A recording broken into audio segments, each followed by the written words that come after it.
So, ang nagawa natin is the backend where pwede natin ma-get all readings. Tingnan natin kung gumagana pa. Ayan, we can still get all. Tapos, sandali lang ha, malamat ako, malayo ako masyado. Get single reading.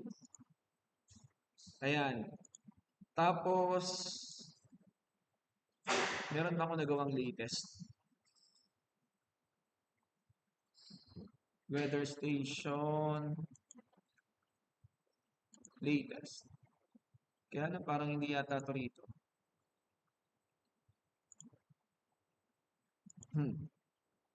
Hindi nga ito sa inyo. Get all readings. Get single reading. Get truth. Hindi ko ba nagawa yung latest?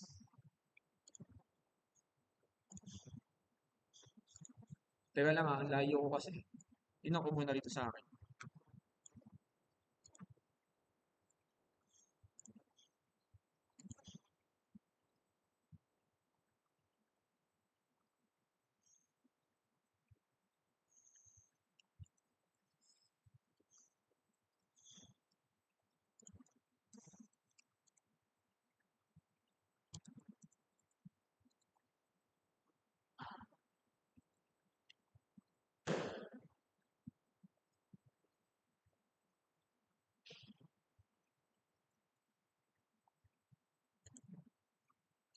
Nakakalimutan ko palang gumawa ng latest. So, the idea is that hindi natin makuha yung latest reading.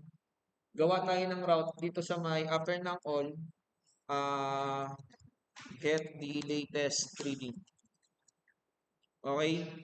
So, the idea is that ganun pa rin naman, halos ganyan pa rin naman yung pagkakabuo niyan. So, it will be router.get /latest para sa latest route. Okay? Tapos, it will be async await, async request response, arrow pointer. Gagamit tayo ng try. So, try natin na kumuha ng latest reading. Ikot-ikot visor. Await. Constant latest reading is equal to await. Reading dot find one. Kasi isa lang naman yun. Tama ba ako? That sort data or date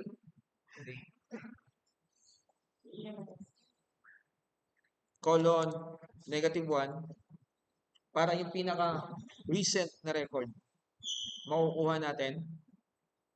Tapos if not the latest reading,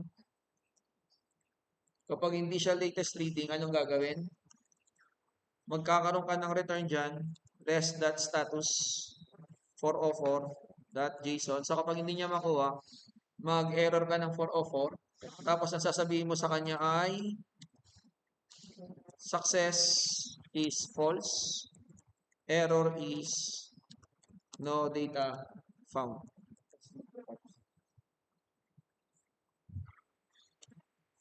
Tapos kapag may nakuha siya, magre-response ka ng JSON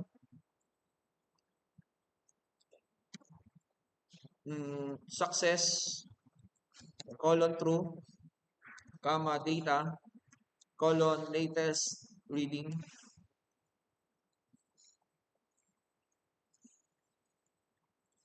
Tapos catch ng error console.error, hindi ka na maglalag. Console.error ka na kagad. Console.error yung error. Tapos ang status niya is 500.json. So ilalagay mo rito is success, syempre error, false, error, tapos ilagay mo na lang dyan, something went wrong.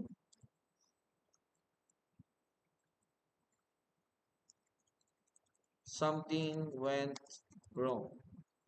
Ayun.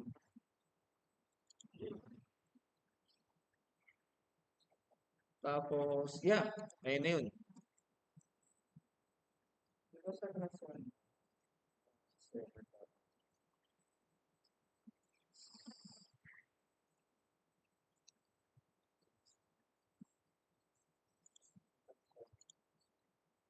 Send. Ayan. Nakukuha na natin yung latest. Kanina error. So, hindi tayo na makapag-success kanina ng latest kasi wala pa tayong route. So, kailangan yung gawa ng route slash latest, which is yun yung ginawa natin dito. So, now, ayan. So, gumawa tayo ng slash latest. So, kung wala tong route na to, yung route yun yung parang pinaka nasa address bar natin. Okay? So, kung wala yan, hindi siya gagana. So, nakukuha na natin yung latest reading natin. Question? Bakit kailangan natin yung latest reading? Para kapag gumawa ka ng UI, i-display mo yung pinaka-latest reading, meron kang route. Kung wala ka kasi ng latest reading na yan, nga. Kuha niyo ako? Question, question, question. Okay, so meron na tayong latest reading. Meron na tayong pagkuha ng single reading. Meron tayo ng all reading. Ayan. Bakit wala akong display na data sa single reading? Pasaway ito. Ayun. So meron tayo nung single reading, all reading, at saka latest reading yung post, wag na. Testing naman natin na yan. Okay na tayo sa actual data. So ngayon, it's about time na we can basically say na tapos na yung ating backend. So, nakakapag-write na tayo mula sa sensor, papunta sa database online. Unlike sa Blink na kapag nag-save ka ng data for 1 hour lang or 2 hours, di ko alam kasi di ko pa nagagamit. Pero parang ganun yung feedback sa akin. After ng 2 hours yata is parang kailangan mo na magbayad. Whereas dito, bahala ka sa buhay mo. So, pwede mong gawin na parang every 10 minutes mag-store ka ng data. Tapos, ang gagawin mo is pwede mong gawin diskarte na kung ano man yung average niya na every 10 minutes, pwede mong gawin na yun yung ano niya, hourly temperature niya. Di ba tama? Tama ba? Mali. So, kumbaga, yung imagination or kung paano i-justify. Kasi parang ang hirap kasi kuhain ng hourly temp na kukuha ka lang ng every hour. So, hindi siya magandang data. Tama? Ang magiging hourly temperature natin should be what? Pwede natin gawin na average ng every 10 minutes. Kuhain mo yung 6 na yun, tapos divide mo ng 6, yun yung hourly temperature mo. Which is, yun yung pwede mo ilagay. So, pwede ka mag-display, let's say, ng 24 na rows, hourly temperature. Tama na, nabivisualize niyo ako? And then, yun yung magiging temperature for the day. So, pwede mo nang i-display yung max, yung mean, yung average temperature throughout the day. So, the justification, the storytelling will be up to you. Kasi kung nakuha mo yung hourly, pwede mo gawin na makikita mo kung ano yung parang pinaka-peak na oras ng ignition temperature. So, kung ikaw ay weather newscaster, pwede mo sabihin na hindi safe lumabas na ganitong oras. Tama, di ba? Nabi-visualize nyo. And so on and so forth. Parang ganun. Basta pinakita ko sa inyo kung paano mag-retrieve ng all, ng latest, ng single. Wala naman tayong delete dito kasi use case natin is hindi natin dapat inaalam yung temperature. Because at the end of the day, lahat ng yan dapat ma-record. Nakuha niyo po ako? So, basically, we're done with the backend. Backend na yan. Kompleto na. Ngayon, ang problema natin is the frontend. Kumaga, may database tayo, pero sino ba naman ang matinong user na magpo-postman? Kayo nga, kung di pa dahil sa akin, hindi nyo malalaman yung postman eh. Tama, mali. O, di ba? Ito ka, IT, hindi niya alam yung postman eh. No? So, the idea is that wala talagang magpo-postman sa user. So, paano natin i-access yung data or paano natin makikita yung data? Paano natin ma-appreciate yung data? It's about time na gumawa tayo ng frontend or ng ating user interface. So, yung database, what's happening behind the scene, yung saving, blah, blah, blah, retrieving, storing, that's happening behind the scene. That's backend. Frontend, ano yung nakikita natin? Ayun. So, yun yung gagawin natin ngayon. Sige po, tanong po. Lakasan mo po para narinig sa recording. Bida-bida ka eh. Char! Minsan, ano diba, sir? Oo, tama ka. Okay, next question. Isa source kasi ng script. Saan mo dapat ilagay, sir? Alin po? Yung source ng script ng sa backend, sir. Ano source na script sa backend? Di ba, sir, para ma-link up mo i-link up mo yung script sa frontend? Ano raw, ano raw? Di, sir, ilang. Di, sir, yung HTML. Oh, Tapos sa base sa JavaScript. So, lalagay yung source ng script. Bakit, sir? Ayan yung backend natin eh. Wala naman tayong ginagawa pa sa backend eh. Ayan yung backend. Ano tanong mo dyan sa backend? Ano sa nilalagay? Then, minsan parang ililix mo siya Yung, sa front. yun yung gagawin natin ngayon. Ba't tinatanong mo? Hindi ko pa naman sinisimulan. Papaliwanag ko pa nga lang. Ikaw gagawin pa lang natin eh. Tinatanong niya na kagad. Di ba? Tama, mali. So, kapag gagawa tayo ng front-end, kailangan natin ng course. Anong course mo, kapatid? IT? Sigurado ka ba? Ayun. Gagamit tayo ng course, kapatid. Ano bang pagkakaalam mo sa course na sinasabi ko? Kala ko yung first Gagamit tayo ng course. Ang course is Cross-Origin Resource Sharing. So, kailangan natin mapag-usap si backend at saka si front-end. So, yan yung kailangan natin gawin. Okay po tayo? Yan yung mga bagay-bagay. Question. Ano raw?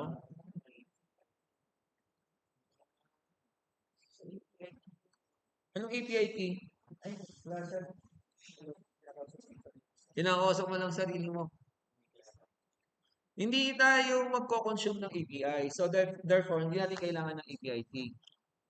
Sa ngayon kasi, ikaw ang gumawa kasi ng sarili mong RESTful API. So, gumawa ka ng sarili mo, ba't pa kailangan? Kailangan mo yung nilagay natin sa .env, yung ating mga username, password, yun nakalagay. So, dito, hindi naman tayo gumamit ng API key. Hindi naman tayo nag-subscribe eh. Kung nag-subscribe tayo sa Open Weather Data, then definitely, kailangan natin ng API key. O, pag nag-advance web ka, tuturuan kita. Hindi nyo na kailangan gumawa ng circuit. Pinahirapan nyo ng sarili nyo eh. Merong Open Weather Data. So, sa Open Weather Data, the idea is that kahit isang location pa yan, makukuha yung temperature, yung humidity, lahat. May free, may bayad. Open Weather Data. Open Weather. Ayan. Open Weather Map. Ay, minsan hindi ko lang masunod. Ay, ini-example ko lang to sa advanced. Dito ka gagamit ng API key. Okay? For now, hindi mo siya kailangan. Napakadali lang gamitin niya. Diyos ko po. Diyos mio, Marimar. At maganda dyan, pati yung really, dahil meron siyang ganong information, pwede kang gumawa ng background. Tapos kung anong info, bibigay mo sa kanya. Anyway, so much for that. Sa ngayon, ang kailangan natin is the cross-region resource sharing para makagawa tayo or mapag-connect natin si back-end at saka si front-end. So, dito sa server.js, sa back-end,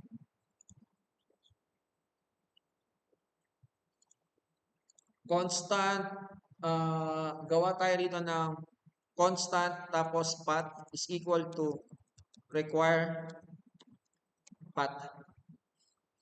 Ayan. Express tapos const up. Igaling ko nga to. Ayusin ko lang ha. Constant path express require.env. Uy, mga dumarating ha. Dapat wala na dumarating. Wala na. Ayoko na. Di na ako magpapa-activity. Connect DB, constant up, express. Tapos gagawa tayo ng static folder na yun yung ating i-open sa public. So app.use, tapos express.static, tapos path.join, __ directory name, comma, public. 1, 2, 3. Asawa ni Marie. Araw-gabi. Okay. So, meron na tayong ganyan. The idea is that gagawa ko rin ng public folder. Kasi public yung nilagay ko ron. Tapos sa public na folder, gagawa ko rito ng index.html. Ayun. Okay? So, kung papansinin mo, sa index.html, maglagay ako ng exclamation mark, tapos enter. Tago natin yan. Alt-Z. Tapos gawa tayo dito ng heading 1, ESP32. Tapos, paragraph, weather, sensor, utilizing DHT11. Save natin yan. Tapos kung papansinin mo, naka-localhost 5,000 tayo, ito yung ating root sa backend. Pero dahil gumamit na tayo ng course, i-refresh natin,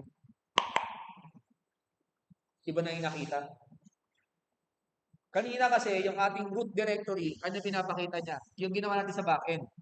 Pero gumawa tayo ng course, tapos gumawa tayo ng public folder, nilagay natin to. So, ibig sabihin nun, every time na pupunta ka rito, ito na makikita mo. Hindi na yung ginawa natin kanina pang testing sa backend. Front-end na ngayon na nakikita. Yan na yung accessible sa public. Ito na yung nahuhuli natin ngayon. Nakatago na ngayon yung ating backend. Ito na yung kailangan natin na gawin. Ibig sabihin, lahat ng gusto mo kita, dito mo ilalagay sa public. Ito lang yung expose mo sa public. Yung public folder. Yung mga yan, lahat ng ito, hindi yan makikita ng public. Yung public lang. Yan lang ang expose sa kanila, sa end user. Okay po tayo? Tapos, dahil hindi naman kayo mga IT, hindi na ako magta-type, hanapin ko na lang dito yung code ko. Okay lang? Mahaba eh. So, dito sa index.html, may ginawa na ako. Refresh. Ayan. ESP, weather station, last reading, dash pa. Temperature, dash humidity, temperature readings, temperature 20 readings. So, parang kinuha ko yung last 20 readings, in-average ko. So, sa last 20 readings, ano yung minimum, ano yung maximum, ano yung average. Sa last 20 readings ng humidity, ano yung minimum, ano yung maximum, ano yung average. Pwede, no? Pwede. Para lang meron tayong store. Tapos, yung last 20 readings, i-display natin dito. So, ang pangit, no? Tama, mali. Ang pangit. So, para gumanda, kailangan nyo ng CSS. So, dito sa public, gawa ka ngayon ng styles.css. Ayan. Tapos, syempre, may nakahanda na rin ako dyan. O, syempre, maiksi lang to. O, tapat na ako mag-type. Wala naman nanonood eh. So, pag ni-refresh ko to, yan yung parang gulat na gulat kayo. Di ba nag-HTML na kayo, tsaka CSS kayo dati? O, pag HTML, pangit. Parang ako. Tumawa kayo, joke yun. Kaya, pagka naglagay ng CSS, gumaganda ang buhay. Maximize natin para mas ma-appreciate. Kaya naman ang data. Ano raw? May tsura na, pero wala pang data. Diyan papasok na yung JavaScript. Nakuha niyo ako, di ba? Mag-add pa ba ulit? Para JavaScript. Eto, nandiyan tayo. Babalik tayo sa VS Code. Papasok na dito ka pa rin. So, di na, dahil konti lang naman, di na ako gagawa ng folder. Diyan na lahat yan. Script.js. Lahat yan nasa public.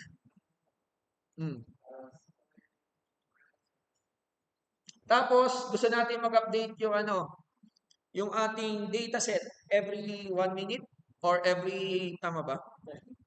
1 minute, 1 minute. 1 minute lang, di ba yung ating DHT11 every minute yung updating niya? So, every 1 minute. So, para magawa mo yun, kailangan mo ng event listener. So, gagawa ka dyan ng document, tapos add event listener. Tapos, gagawa ka ng DOM content loaded. Mami. Anonymous function. Tapos, i-fetch natin yung readings.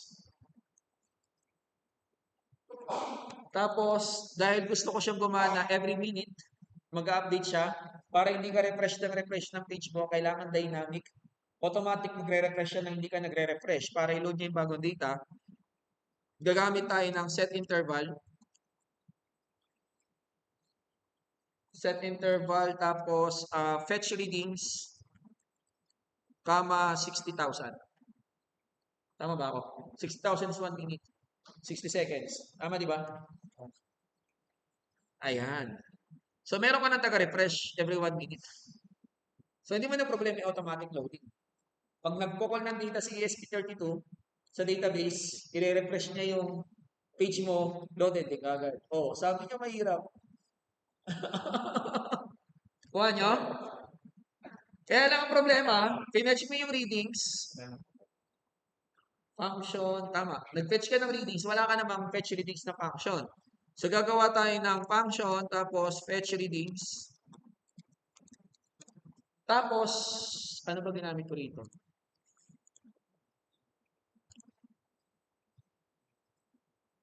Dali lang ha, kalimutan ko na eh.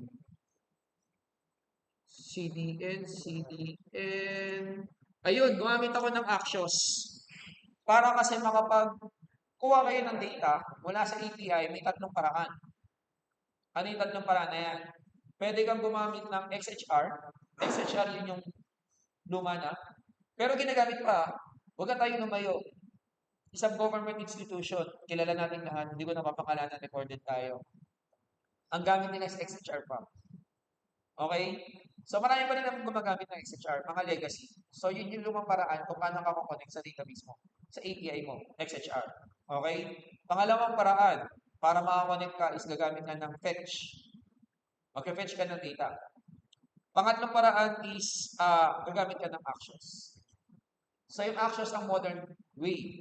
Kaya ko chinek yung HTML ko kasi technically pwede ka mag-install ng actions, NPMI actions, para install mo talaga sa'yo. Pero pwede mo rin siya i-connect gamit ang CDN. So yan yun. So kukonect tayo sa actions para sa true CDN.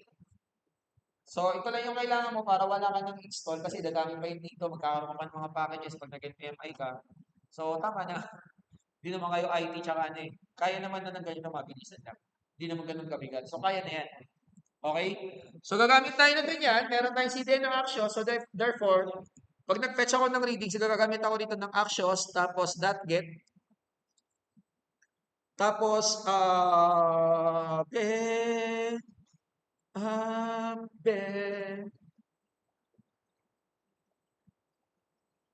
ito, kuhain ko to para sa all readings. Actions.get, tapos, ayan, HTTP localhost : 5000 weather station reading. Tapos, magkakaroon tayo dito ng .den, response, arrow function, tapos const readings is equal to response.data.slice. Sir, bakit mag-slice ka? Bakit IT? Hindi ka ba IT? Ero ka ba? Ero? Kukuha ka ng 20 kasi 20 yung ginawa ko. I-slice mo yung last 20. Kaya siya negative 20 kasi di ba yung database mo mahaba. So yung negative 20, ibig sabihin 20 na data mula sa pinakadulo.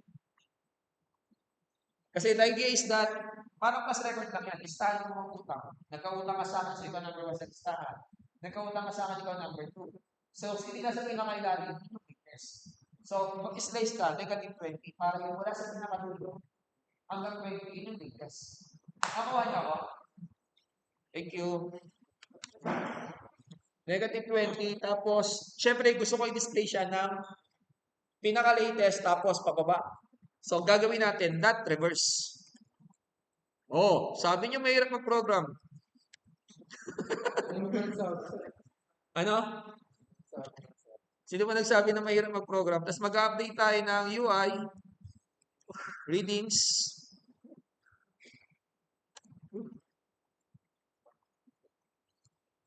tapos .catch. Ibig sabihin, pagka nag-error, arrow function ulit. Siyempre, buti nga yung error sinasalo. Ikaw, hindi ka sinasalo ng crush mo eh, no? No, pansinin nyo. Pansinin nyo, lahat ng ginagawa ko, lagi may catch. Laging sinasalo. Eh, yung iba, sinasalo ba? .catch, error, tapos, console.error, tapos, error fetching readings. Tapos, comma, error. Tapos, document.get element by ID, DOM manipulation, reading dash body, tapos, inner HTML, Sayang. Wala si Ryan. Discuss ko na yan kay Ryan eh. Table row. Mali, mami. Table row. Tapos table data. Column span is equal to 4. Tapos, ang gagawin natin is, baka mag-error tayo. Kaya mo nang si prepare ang magbago. Error, loading, data. Bakit ba hindi ako naka-alt-Z? TD, TR.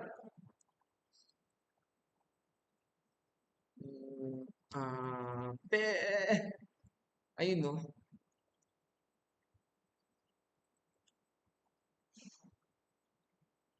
Question?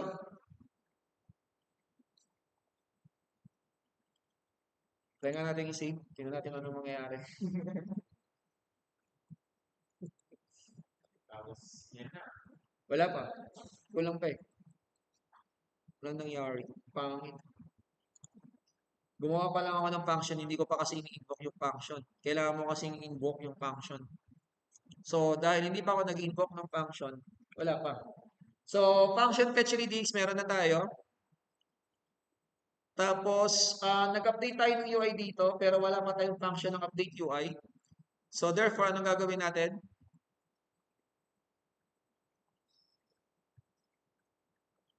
Gawa tayo ng function update UI para dito. Sasalihin niya to. Sino yun? Itong update UI. This is a function. So, hindi yan gagana kapag hindi ka pa gumagawa. Kaya lang, meron tayong ginawa para sa reading, wala pa tayong ginagawa para sa latest reading.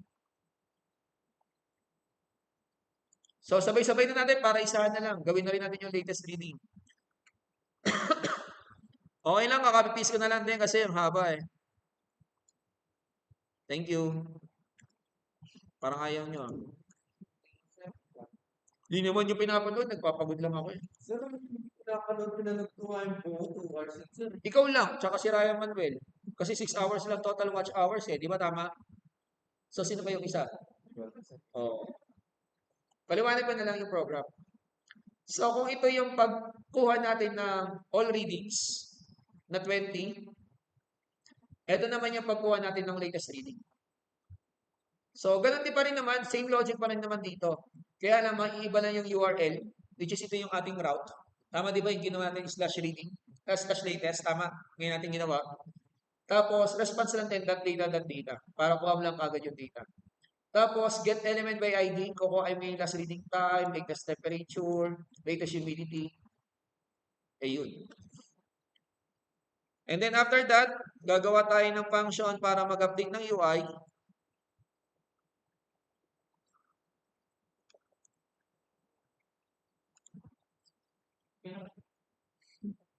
Ano raw? Hindi, lagay ko na lang lahat para sigurado wala na akong mamimiss. Kaysa pa unti-unti, baka mamaya may mamiss akong bracket eh. Okay, so ano ang ginawa natin dito? What I did ngayon nga po, nilagyan ko naman ng mga comments yan. Para sa 1 minute interval. Ito yung pagkuha natin ng reading, yung negative 20, kasi last 20 readings natin. Ito yung pagkuha natin ng latest, which is kanina. I-update natin yung UI, ibig sabihin kailangan mo siyang i-update. Tandaan nyo, ang nangyayari rito is meron kang refresh every 1 minute. Tapos ang tinatawag mo rito is fetch readings. Pagpasok mo ng fetch readings, i-update naman yung update UI. So sa update UI, ang gagawin niya is imamap niya. Gagamit tayo ng map para ma-store niya yung data. So, naglagay na lang ako, nag-assume na lang ako ng different location, blah, blah, blah, blah, whatsoever. Kaya lang, hinardcode ko lang muna yung location kasi isang piraso lang naman. And so on and so forth. Tapos, update latest reading. Mag-update ka ng statistics, yung minimum, maximum, at saka yung average. Tama, di ba? And, ayun na yun. So, hopefully, pag-refresh, di pa. Kaya nga di na take effect eh. Sabi nyo mahirap. Ayun na.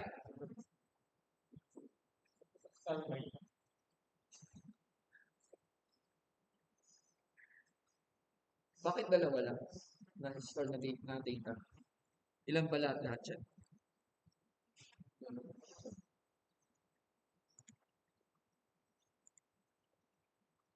Isa. Dalawa lang. Unless mag-ano tayo. Magdaan ulit ako ng magaan. Kaya lang, Di ba sir, sabi mo sir, kapag every second lang. hindi, wala namang problema kung mag-add ako ng mag-add. Kaya lang ang problema ko kasi ano nga yung problema ko? Hindi, wala akong hotspot na wala si Ryan Manuel. Wala tayong stable na hotspot. Sa kanya lang tayo kasi ang problema kapag kailangan kasi connect ko yung ESP32 at saka ito, nasa isang wifi. So, teka lang sandali ah. Nandito pa ba yung END ko?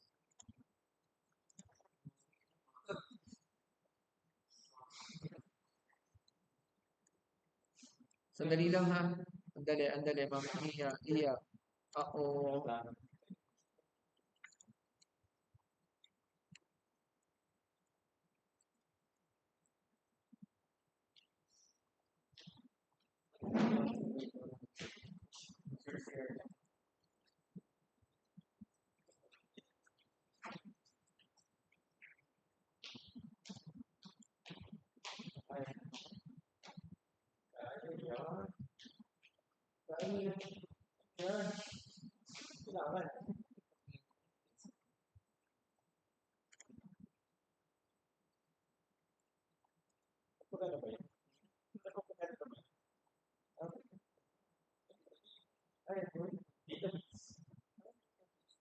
Ay, mami, wala akong internet. Ayan, no, tulad yan. Unstable kasi internet natin.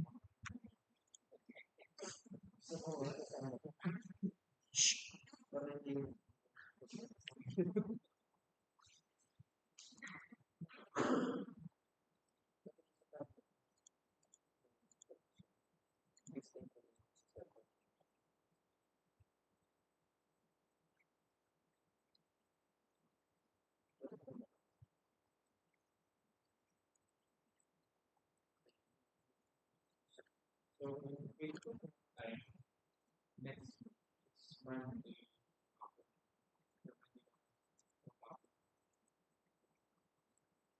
Ay, wala talagang internet. O, di ba? May galit talaga, may galit.